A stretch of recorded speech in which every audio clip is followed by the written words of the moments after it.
Always put Christ in the center.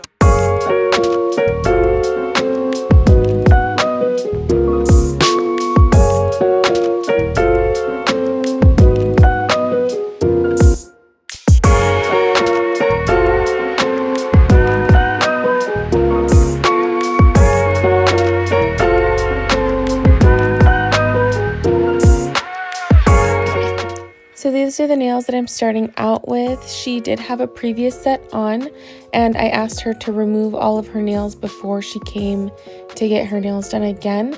The previous set was done by me. The problem is she had C-curve tips before, and she didn't want C-curve straight tips this time. She wanted the curve to be down the length of the nail versus down the width of the nail. So I asked her to remove all of the nails, and so that's what she did. She did have one missing before she removed the nails. That nail broke on the 3rd week. She had them for a total of 3 weeks. So the day that she called me for the appointment is the day that that nail broke. So this is what we're starting out with.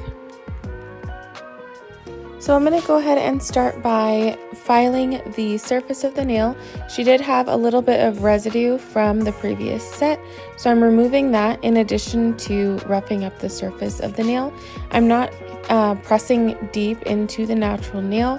I'm just kind of hovering the sanding band over the top or over the surface of her nail plate. So that's all I'm doing. I'm not digging into the nail.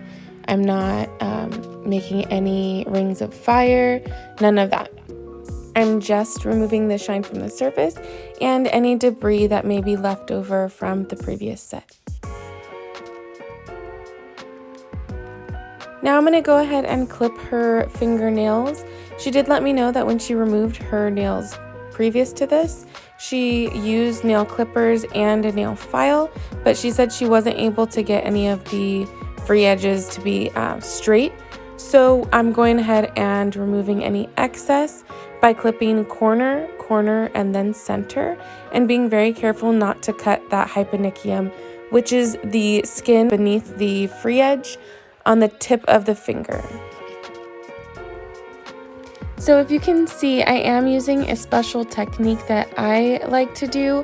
I use the bottom jaw of the nail clippers to push back the hyponychium, and then I press in to the natural nail, and as far as I can feel it goes without any tugging that you feel from the underside of the nail.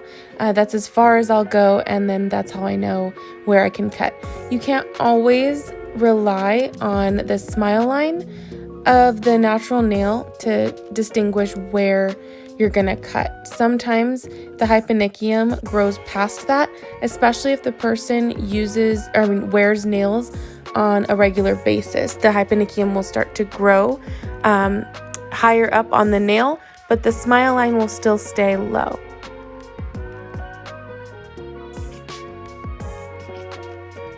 Now I'm going to go in with my Mia Secret pH balancing dehydrator.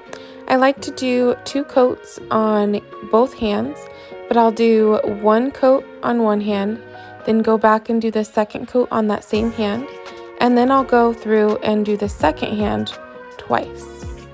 The reason why I do it twice on one hand before moving on to the next hand is just because it's a dehydrator and it usually dries extremely quickly, so it doesn't really call for me to wait and go through the second hand before coming back to the first hand to do the second coat. So now I'm going to go ahead and start sizing the tips.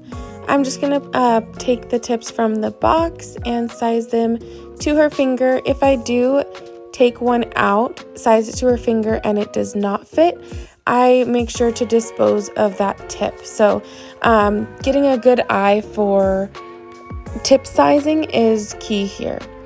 The reason why I do that is just for health purposes. I feel like if I size it up to her nail, it is then contaminated. So I do have a pretty good eye on which tips will go on which finger. I do go in and I size each finger on both hands. So if I grab one, let's say like how I just did the pinky not too long ago, I will size the pinky. If it's accurate, I'll get 2 of them. I'll glue the first one on the nail that I sized, and then I'll take the second one over to the other hand and size it to see if it's the same. Usually it is, but there are some occasions where it's not, so it works out sometimes. Next, I'm going to clip the nails. So what I'm doing is I'm asking her how long she wants it, asking her if this is okay. She says yes. I go ahead and cut, and then she goes ahead and looks at it and tells me if that length is good. So this length was good for her. So now I'm taking the tip of my scissors and I'm measuring it out so I can see if all of them are gonna match when I cut them. So that's how I measure them. I either use the scissors, or if I have a tip cutter on me, which at this moment I did not. I left them in my other drawer and I didn't have the drawer with me. So I just use the end of the scissors to size it up. So you can use anything you want. They do have sizers with little rhinestones on them. They're also used to pinch nails, all that kind of stuff, but you can use it to size the nails to keep consistency. So you know how many rhinestones up you have to go in order to cut the same length on each nail. So now I'm going to go ahead and clip the sides of the nail to give her her desired shape. She requested a coffin. However, a lot of people get that mixed up. So a coffin is super, super narrow at the tip. Basically, it's a stiletto with just the tip of it cut off. It's very, very narrow versus a ballerina. A ballerina is wider. So it's narrower than the hyponychium area. However, it is wider than a coffin. So that is what she wanted, but what she verbally requested was a coffin. So make sure that your clients are showing you reference photos of what they mean, because that's how your clients will leave unhappy. Most of the time they'll think they're asking for one thing, but in their head it's something actually completely different. They just don't know the terminology for it. So it's really important to educate your clients so that when they do come back to you, you are able to give them what they actually want, because they now know what things are called and all of that kind of stuff. So I'm just going through and clipping the sides of each of them. I'm clipping them slightly narrower than what they're going to be because I'm going to be building on the nail. If I leave them too wide, I'm going to have to go in and file them to make them more narrow at the end. So I make them slightly narrower than I want them to be, and then when I build on the nail, I won't have as much to file off, if that makes sense. Once I am done doing the rough cut, I'm going to go in with my 120 grit cushion file and file the sides down so we have a smoother sidewall to work with. One thing I did want to mention is a lot of people do get the files confused. So the one that I'm using is considered to be a cushion file. A cushion file is used on the nail plate or on a nail enhancement. A emery board, which has no cushion in the middle of it, is just 2 abrasives on either side of a wooden board. That is used on the free edge of the nail, and that is it. You don't use an emery board on a nail enhancement, nor do you use it on the nail plate. The cushion file is used on the nail plate. It can be used on a nail enhancement. It can be used on basically anything. So an emery board is a little bit more limited than a cushion file. A buffer block, however, is used on the surface of the nail.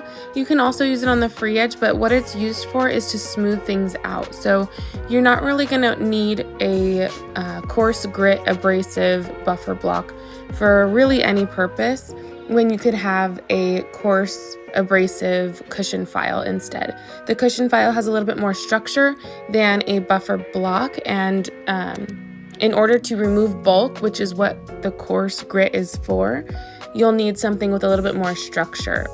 So now I'm just removing any dust and debris so that I can see what I'm doing, and I'm grabbing my hand file with a medium grit abrasive sanding band, and I'm just blending the tip into the natural nail, very lightly touching the tip and not the natural nail. I'm just blending the tip into the natural nail, so I'm not going back over any of the natural nail's surface, just the tip. One thing to note is that I am not actually roughing up the surface of the full tip of the nail, which is the proper way to blend a tip. You want to actually blend the tip from the base of the nail enhancement to the natural nail, and then you want to go down the length of the tip so that you kind of rough up the surface for whatever it is that you're going to apply to it. I did not, because once you know the rules, then you can break the rules. So I know that you're supposed to do that. However, I've done this technique without roughing up the surface of the tip before, and it works really well with these particular tips, not to rough up the surface. Next, I'm going to go ahead and use my primer, which is my bonder. So you have a prep and you have a prime. Your prep is your dehydrator. Your primer is your bonding agent. So that's what I'm doing. I'm going and doing one layer on all 5 fingers on one hand, and then on the same hand, go back and do a second layer on all 5 fingers. It's just because I like to work with one hand at a time. This particular set is going to be gel and acrylic. I'm using builder gel on the base of the nail, and then I'm applying glitter, and then I'm putting rhinestones and little different decals on the inside of the nail. And then I'm going to do some sort of ombre on the back using acrylic. So the pink part is acrylic, and then I'm encapsulating the whole thing in builder gel. So the only acrylic portion of this nail is going to be the base of the nail, where the natural nail plate is.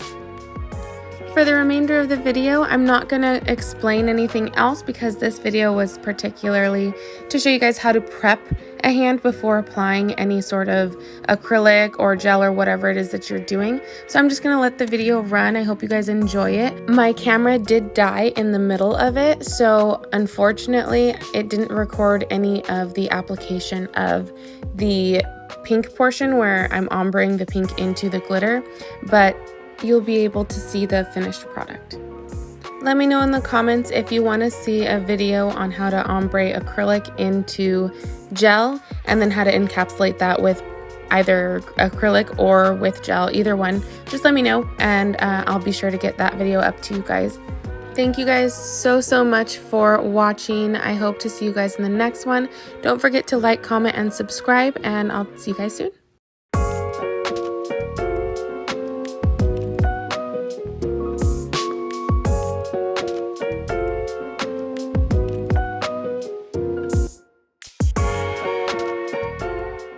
Always put Christ in the center. Do you know he's in control? If it's not about Christ, then I'm not involved. It's either you're hot, lukewarm, or cold. Lukewarm or cold. It's either you're hot, lukewarm, or cold. If it's not about Christ, then I'm not involved. I hope you know that my Lord is in control.